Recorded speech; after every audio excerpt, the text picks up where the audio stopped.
বাংলাদেশের 1 নাম্বারকে সে দর্শক বলবে, সেটা সবাই বলবে। সেরকম আগে আমরা যেগুলো শুনেছি যে এটা হালাল, এটা তাদের মন করা কথা আসলে, যে হ্যাঁ আমরা হালাল, আমরা 20 বছর আগে মানুষকে ধোকা দিয়েছি।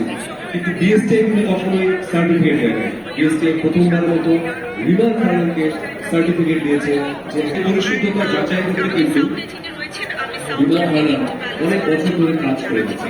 আপনি খুব ভালো করে জানেন যে এই মানদণ্ডটা কিন্তু বাংলাদেশে সার্টিফাইড করে বিএসটিআই।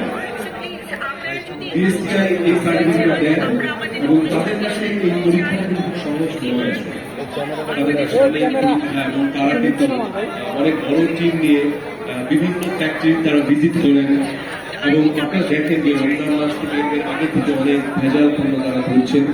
তো আমরা রিমার্ক হারলাম এরকম বিএসটি এর কাছে আমাদের ফ্যাক্টরি তারা ভিজিট করেছেন, আমরা পরীক্ষা দিয়েছি এবং তারপরে কিন্তু আমরা একটা সার্টিফিকেট পেয়েছি।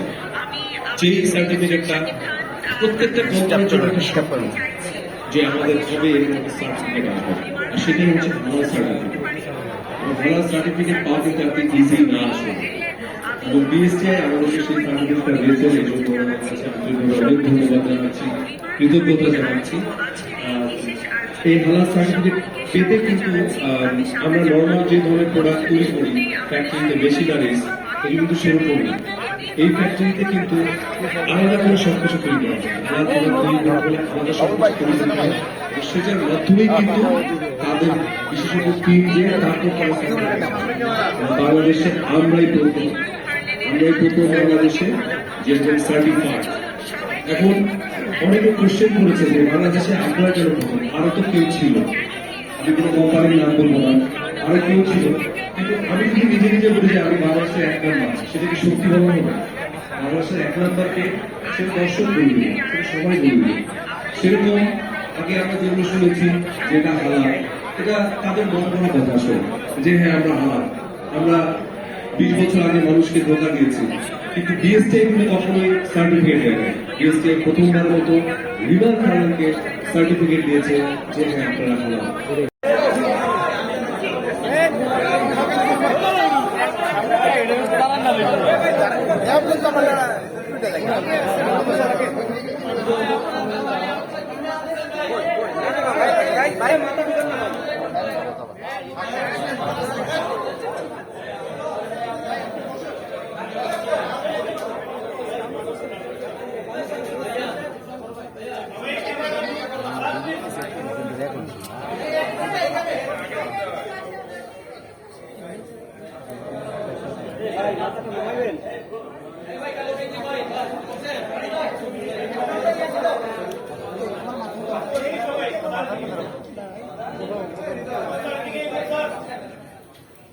বাই